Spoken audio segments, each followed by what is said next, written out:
ladies. Hello. I promised my daddy that I was going to record today because he never gets to be here.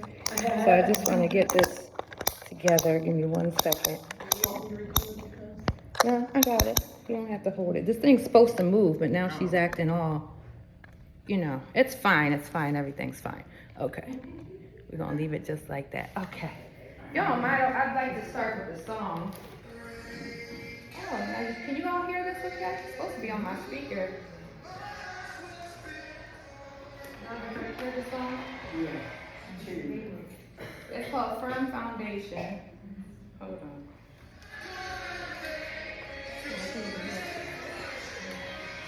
It said, rain came and the wind blew.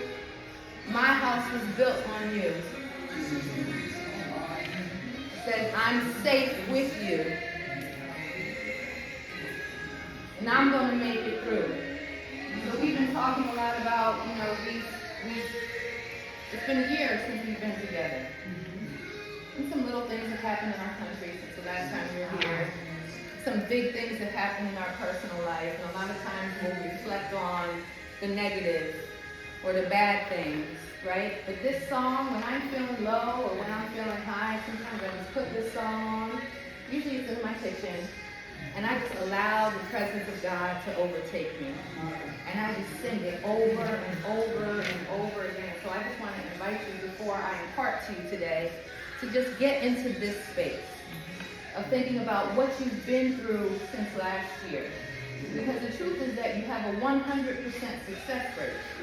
So regardless of what you've been through over the past year, you made it through and you are successful because you're sitting here. The rain came and the wind blew, but your house was built on God, right? You're safe with Him. Even in the rooms that you don't feel safe, you're safe with God. And when you know that and you declare that, you get to say, I'm going to make it through. I'm going to make it through. The rain came, the wind blew. Lord, the wind blew this year. The wind blew. But my house is built on God. And so I invite for you to build your house on God, if you haven't already. So I'm really excited to be here with you today. I was talking to Auntie last night when I got here, and I said, this is my 4th year. She said, no. And then we started going back to certain years, and I'm like, wow, it really is the 4th year. And I get to speak a lot, and I'm grateful for that. But this conference is one that I really look forward to. And not just because I get to spend time with my auntie and all of you, but because as much as I'm called to pour out here, I get poured into equally as much. And I love the water, I love the ocean, I love seeing boats and all of that. The ocean is my safe place. It is a peaceful place for me, right? So anytime I'm near the water, I feel this sense of calm. So even just being here is amazing. So first and foremost, giving honor to God, who's the head of my life. I'm everything because of Him. And I'm going to give honor to my Aunt Terry. In case you didn't know, that's my aunt. I think I said it 5 times. I just like to brag that I'm related to her. I know you all are too spiritually, that's fine, but I'm related by blood. We don't know where I got my height from. But just, Aunt Terry, thank you for always being present in my life and for always stretching me and for making space for me. Because this room has definitely made room for my gifts.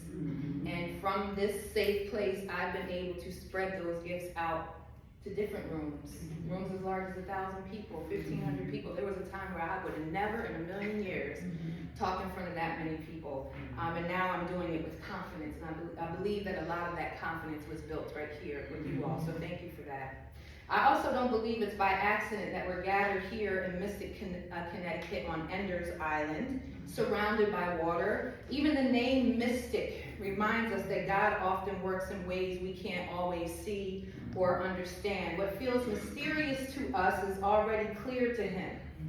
What looks uncertain to us, He has already prepared. And being here on this island is a symbol in itself. We are separated from the noise of the mainland. There's a lot of noise going on right now. We're set apart in this little piece of the world, surrounded by waves. God has brought us away from the familiar so he can draw us closer to him. That's one of the things I love the most about being here. I feel really close to God. Whenever I'm near any water, I don't know what that is, I feel really, really close to God. And he draws us closer to him here. On an island, you can't just run back to what you know. You know that little narrow little bridge? Every time I go over that bridge, I'm like, Lord, I want to die on the way. It's not the way I want to go. Right? So you ain't getting up out of here real quick for nothing. All right? You got to sit in it. You have to sit in the peace and maybe the mystery and the mysticism, right? But you have to trust. And you have to surrender a bit. When you're on any island, you got to surrender. So this is a perfect place to declare, even when I can't see the bottom, I can trust the one who holds the seas in his hands. Even when life feels mysterious, I can rest in the truth that he's preparing the way. And that's my topic today. He prepared the way. So the theme of this year's conference is through the shift, from surviving to surrender. So let me start by saying this. Survival is not the final destination. I want to say that clearly again.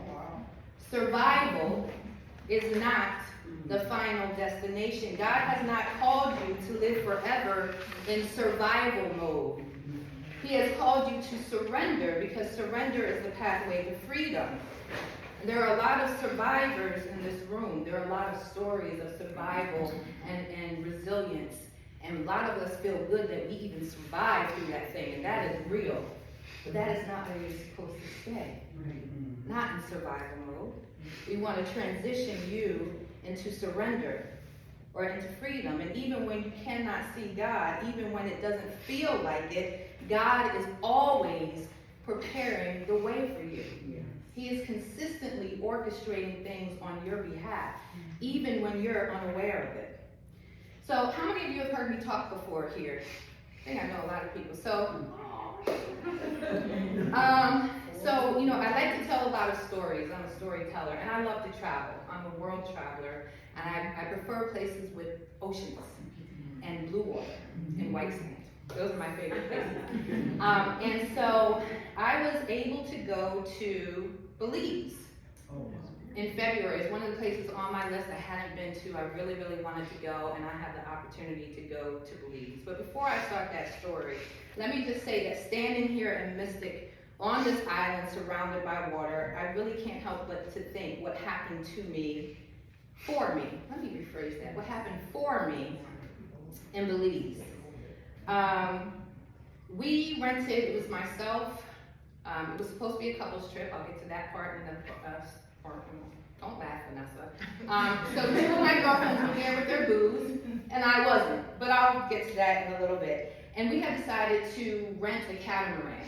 Now, a catamaran is a large boat, right? It's not as big as a yacht, but it's larger than a sailboat. And we knew we were big stuff, We had to put out some money for this catamaran. It came with a crew, and we were going to a private island. And we were so excited about going on this catamaran to this private island. And we looked at the weather the day before, and it was a 75% chance of rain. And I was like, come on, God, that's not funny. We spent a lot of money. I was like, I don't know if when you do the rain dance, it rains or holds the rain, but whatever it's gonna do, I'm gonna do rain dance, I'm gonna pray, do all the things. I'm getting on this here boat. I can't even get on this boat.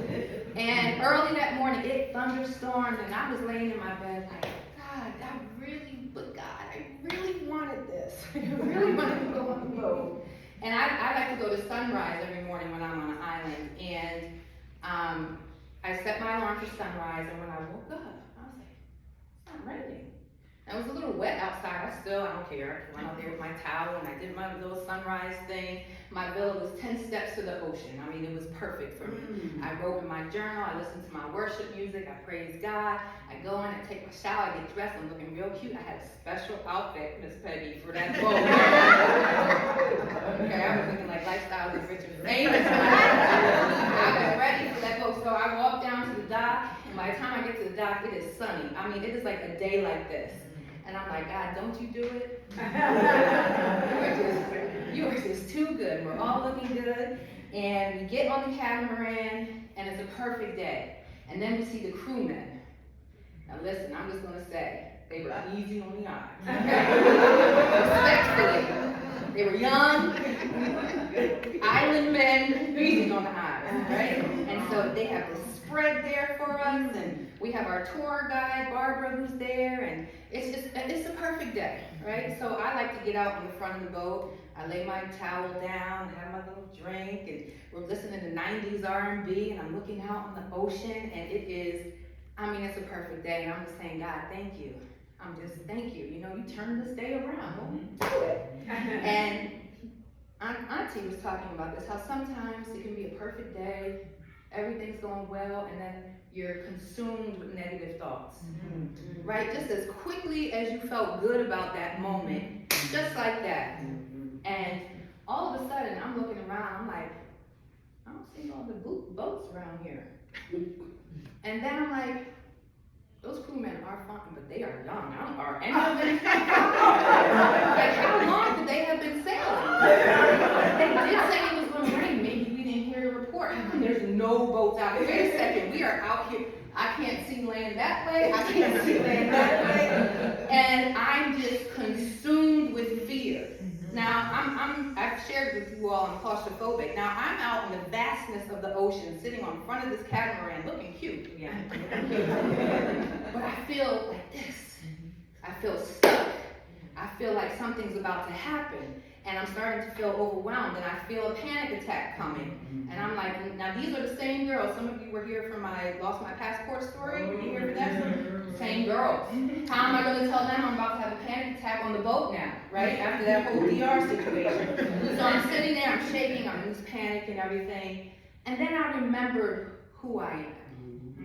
And not only who I am, but whose I am. And then I remembered all the things that I impart to rooms like this and women like you all. And what I share about trusting in God. And so I couldn't say too much. I didn't have my Bible with me. I didn't break out into tongues. I didn't holy dance or anything like that. All I did, I simply whispered, God, I trust you. That's all. Now, I'm full-fledged in a panic attack in this moment, because again, where are all the boats, Auntie? But I just kept saying it. God, I trust you. God, I trust you. And I think by the 5th or 6th time, I said, God, I trust you. And I got my eyes all clenched tight. I heard right here. And I look up, and there's these 2 smaller boats heading towards us. And I was like, oh, okay. All right, God, we're not alone. But not only were they heading towards us, I noticed that our crewmen obviously knew these people coming in the boats. They're doing this, they're whatever hand gestures they're doing. And one guy comes up, and he grabs we had caught a mackerel fish while we were out to sail. And he grabs the fish, and he puts it in his boat, and then they do this little sign, and he speeds off. And then this other man, this older man, he was fine too, by the way. Have you been to Belize? If you're single, you might want to go. This other man pulls up, and I noticed Connor, one of the crewmen, is talking to him, obviously knows him well. Come to find out that's his father. So the man who came in the second boat, his name was Hank, and he had been sailing for somewhat almost like 50 years. And he had personally taught these young men how to sail, including his son. And all of a sudden he starts saying, I know they look young, they're not yet 30 years old, but they've been sailing for 20 years. And like all the things that I had in my head about they're too young, where are the boats, there's a storm, right? It's like, can you just answer all those questions without me even asking? And then he said, yeah, people were scared earlier because they were talking about a storm, but we looked at the weather and it's fine. So we have the ocean to ourselves. Oh, okay, we're fine. And then Hank says, so I'm going to journey with you. I'm going to go the rest of the way with you. And I said, oh, I might start holding hands on this boat. And then I said, well, where'd that other boat go with our fish? And he said, he went ahead to prepare the way for us. And I said, ooh, it's like one of those moments where you have to you ever ask God for something or wait something and then it like comes right then, and you're like, wait, hold up, I didn't know I could do it like that. And I said, say that again? He said he went ahead to prepare the way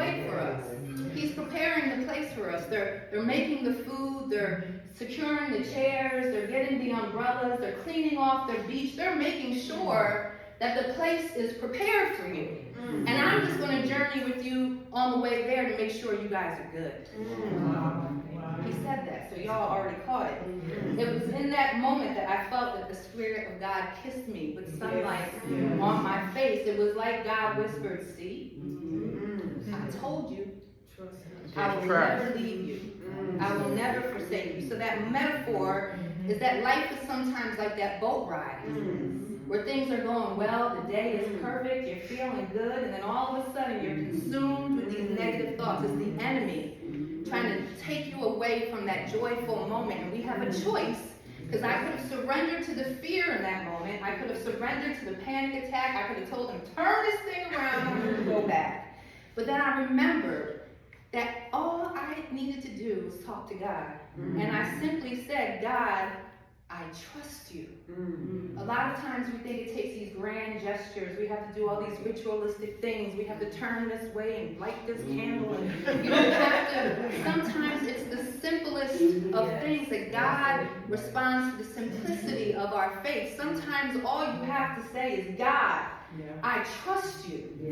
And like that, those two boats came to remind me, like, God got me for real, for real. He sent the boats and they were fine. So there's a scripture, Isaiah 43:18 and 19, and I love the Amplified version of the Bible, so I'm going to read from that. It says, do not remember the former things or ponder the things of the past. Listen carefully. I am about to do a new thing. Now it will spring forth. Now it will spring forth. Will you not be aware of it? I will even put a road in the wilderness, rivers in the desert. There are times I have asked God things or questioned God about things, and you know what he has said to me, especially over this year, over and over again? Daughter, have I not yet given you the evidence? We're questioning things that we should already know about. Has he not yet given you the evidence? The fact that you're still sitting here with everything you've been through, and you're still sitting here in your right mind and in good health, and you're still here, has he not yet given you the evidence? So we talked about going from survivor to surrender. So let's talk about that shift. Being a survivor means you've been through something. You've endured. You've protected yourself. But survival mode can keep us trapped and always on guard, always bracing for what's next. Some of you know I do trauma trainings across the country, and sometimes when we're talking about trauma, we talk about our dysregulated nervous system and how that shows up. And so many of us have normalized walking around with a dysregulated nervous system. You're hypervigilant, you're sensitive about everything, your heart is beating fast, you sweat real easy, you're hungry, then you're not, you're tired, then you're super energetic, you're like almost manic. Your nervous system cannot rest. You are not at peace. You are operating from a dysregulated nervous system. And so what happens when we're doing that is that we are living from our reptilian part of our brain. And the reptilian part of your brain only knows survival.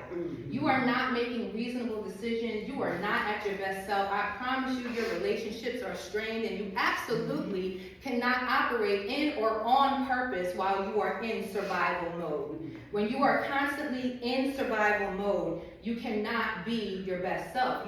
All you think about is survival. So you don't care about what you do and how that affects anyone or anything around you, because all you're doing is living in survival mode. But God didn't just call us to survive. He called us to surrender. There's a scripture that says, I came to give you life and life more abundantly. He didn't say, I called you to live to survive. He wants to give us abundant life. So out there on that boat, when fear started to whisper lies, I made a choice. Just like everyone in this room can make a choice in that moment. It wasn't because I didn't have fear.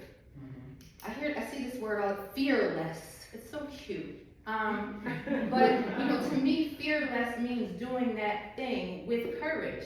I still have that feeling of fear sometimes, but I'm deciding to take courage with me and go through it, right? So even when we have fear, we can make a choice to not surrender to the fear, but to surrender to the whisper of God. And I made that choice. I whispered back, I said, God, I trust you. That very simple sentence, it was a moment of surrender, and he revealed that he had already gone ahead of me, guiding me, protecting me, and preparing the way. And that's what the Word of God says also in 1 Samuel 15:22.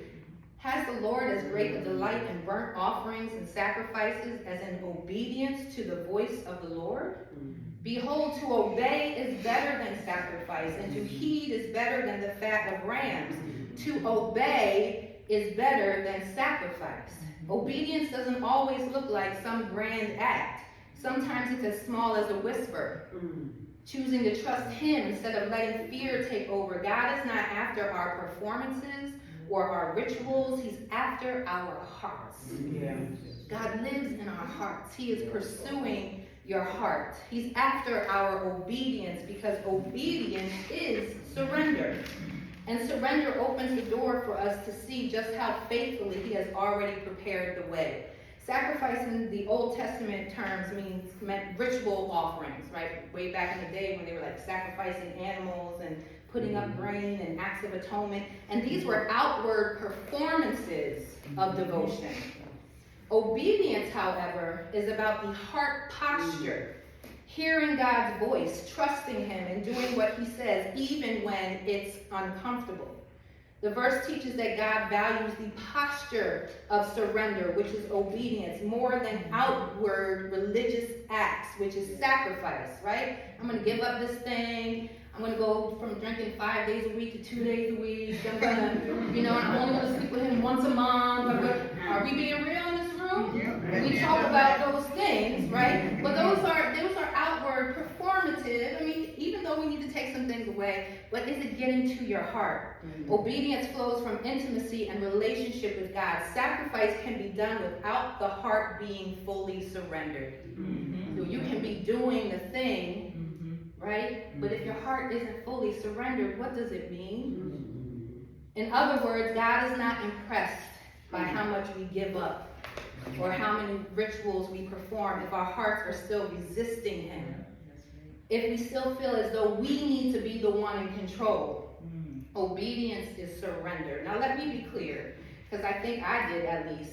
When I would hear the word surrender, I'm thinking of being at war and the enemy is winning and I have to surrender. I have to give up. I have to wave my white flag. I associated surrender with weakness. I wasn't strong enough. Now I gotta just lift my hands up, right? Surrender isn't about giving up.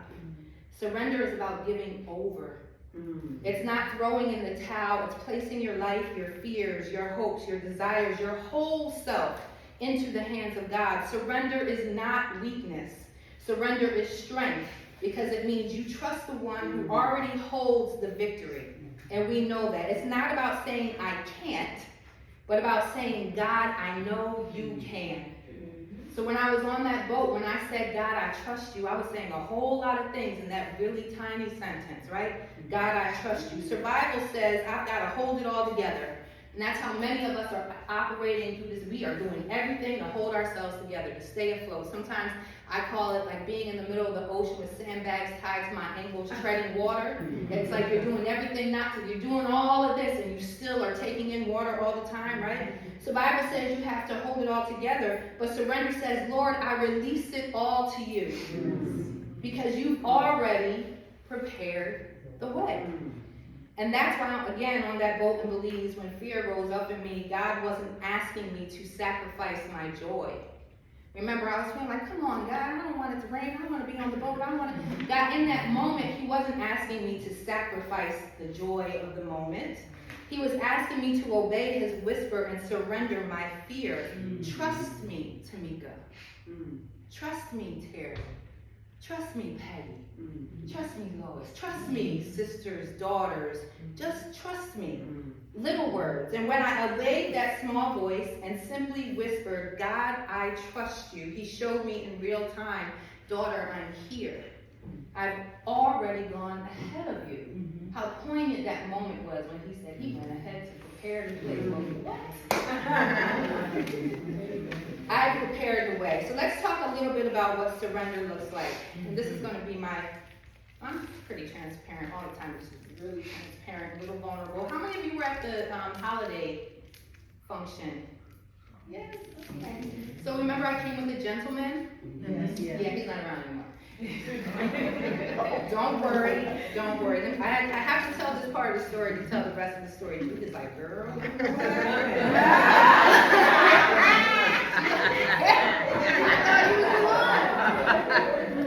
So prior to me meeting that gentleman, God had been dealing with me about a period of isolation. God was making it really clear He wanted me all to Himself, right? And friendships were kind of strained, and my phone wasn't ringing as much, and it was mostly just work events I was going to. And full transparency, I got weary of being lonely. I was tired of being lonely. This December, I'll be 8 years divorced. In a million years, I didn't think that I would still be that single, that post-divorce. I didn't think so. But God kept talking to me about wanting time alone. And so we as women, whether we want to admit it or not, we can talk ourselves into or out of anything, right? So, I said, hey God, real quick, I know you had wanted a lot of time with me. I feel like we got some good time in. I feel like we got some good time in. That guy had hit me up, and he's cute, right? And he's very spiritual. He talks about a lot of spirituality, and he's a businessman. Yeah. I don't know if y'all know me. I love business. Like, I'm a business coach. I love everything about business. So I'm pretty sure, God, we're gonna make this work. And he's tall. Those are check. And he doesn't have any young children. But there were so many signs it wasn't gonna work. And here's the thing, I embrace, as Jojo said, I embrace the teachings of different religions and just the energy of the earth, and I embrace all of that. But all of that for me is grounded in God, right? And so when you're talking a lot about spirituality and mysticism and all of this, and I'm here with it, and then I just noticed 2 months in, you have never said God. And then you wrote a book about your near-death experience and how this figure by the name of Nine was talking to you and brought you back to life. And I got to the 3rd chapter, sir, and I didn't see God anywhere in there. So now my heart was restless, right? I'm like, I can't be that lonely now. I can't be that lonely. But the other thing was, I'm a seer, I'm a feeler, I'm a hearer. When he was around, I kept hearing this almost like a time bomb. Almost. And there were these little things where he was so kind and so patient and so like Mahatma Gandhi-ish, and I loved it. But then there were these brief moments of like just darkness. Okay. Now, he was supposed to come with me to Belize. That's just part of the story that I didn't. Now, to all my very Christian aunties and mamas, we had already made the decision that we were being abstinent, so we had not been intimately involved, and there was no plans for that, going to Belize, because we decided thank God, that we were going to do that. And the night before we were getting ready to go, I was supposed to park my car somewhere, and I was going to go, blah, blah, blah. Long story short, we're in Camden, New Jersey, and I don't know if any of you are familiar with Camden, but it's not a place you want to be after certain times of night, even if you grew up there. You hear what I'm telling you? So he had me come to his brother's house, which was on the part of town that nobody wants to go to. It's 10:30 at night, you have me waiting out there for a half hour, and I'm out there by myself, and then you pull down the alley and tell me to park my car here. Sir, have you not met me? I'm definitely not parking my car here. I don't know when or how the plans change, but I don't feel comfortable parking my car here. That and went, and then that's my cousin, that's my cousin. She said I should have called her. She would have been there 20 minutes from Connecticut, honey. And he just had a meltdown in the middle of the road, just screaming and yelling, and he became violent. It's okay, I'm fine, I'm safe. And I just said, and I'm shaking because I really want to go to Belize, but I'm like, quiet by myself? Should I? And I'm trying to talk myself into, and God, just as clearly as you hear my voice, is like, get in your car. And I had already taken my luggage out to put in his van, and his ignorant self, after his meltdown, sat in his van in the driver's seat with the door closed, like he was waiting for me to bring my stuff to his car. And I said, thank you, God. Got my stuff, put it back in my car, and I skirted on him. I did one of those. And this was on January 31st. To this moment, I have not spoken to him. Thank you. So that's all to say, when we won't remove the things that we need, God will. And usually it's in a way where you're like, oh, that was you, God. Because like what had happened in that moment did not make any sense. Even though there were some small signs, that level of meltdown and that show of violence towards me, not just around me, like that quickly, it was God saying, you're not supposed to go to Belize with him. And here's the thing, my other friends that were going were staying at a villa 10 minutes away from us. So I was about to be alone. But something in my spirit, instead of feeling fear, I felt relief. And I felt gratefulness. Because again, God had been dealing with me about spending time alone with him. And so now that we're going to pray for him, is not going, I'm going to have all of this time. And I had to conquer a fear, too. It was one of the things, we landed in one airport, and where we were staying were 3 hours away, so you had two options. You could get in a van and take like a 3.5 hour, 4 hour van ride, which by the time we landed, by the time we got to where we needed to go, it was going to be dark. And so I was going to have to do that by myself. Or three choices. I could have rented a car, definitely not doing that by myself in the foreign, and I drive, I'm not in the foreign country. Or you can get on one of those little bitty, teeny bitty planes, right? And fly for 20 minutes, right? Now I did tell y'all I was claustrophobic, right? So my girlfriends are like, do the hard thing. You know, I have life coaches as girlfriends. Do the hard thing. I want you to connect to this moment. This was all orchestrated on your behalf. It's so much bigger than what you think, you know? And she talked me up, and I was like, I'm getting on the plane. Then we landed it, and I'm feeling good. I'm in Belize by myself. I'm about to have a good time. And then we go over to, where we go to a little, this very little. And then we get to the plane, and I was like, is that like which plane is that? and they were like, that's your plane. Where's no flight attendants? No. Co-pilot. Is there a co-pilot? No co-pilot. So if this pilot, I don't know, just happens to stroke out, like, okay, we're all, you know what I mean? And then you know what the guy said to me? He said, well, what a way to go. I said,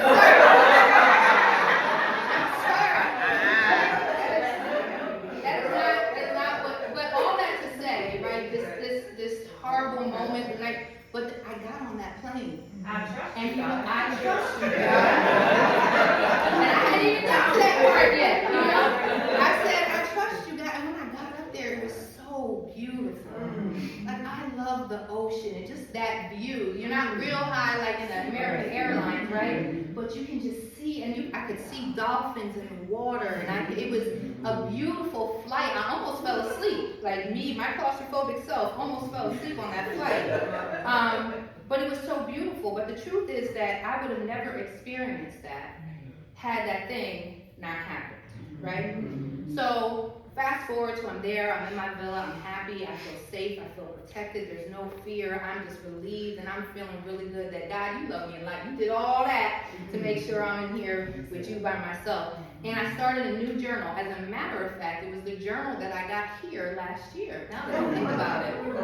And I hadn't used it yet, and I brought it with me. And the date was February 1st, 2025. And I'm on the beach on sunrise, and I'm journaling and everything, and over again, God was repeating the same message. You need time alone with me.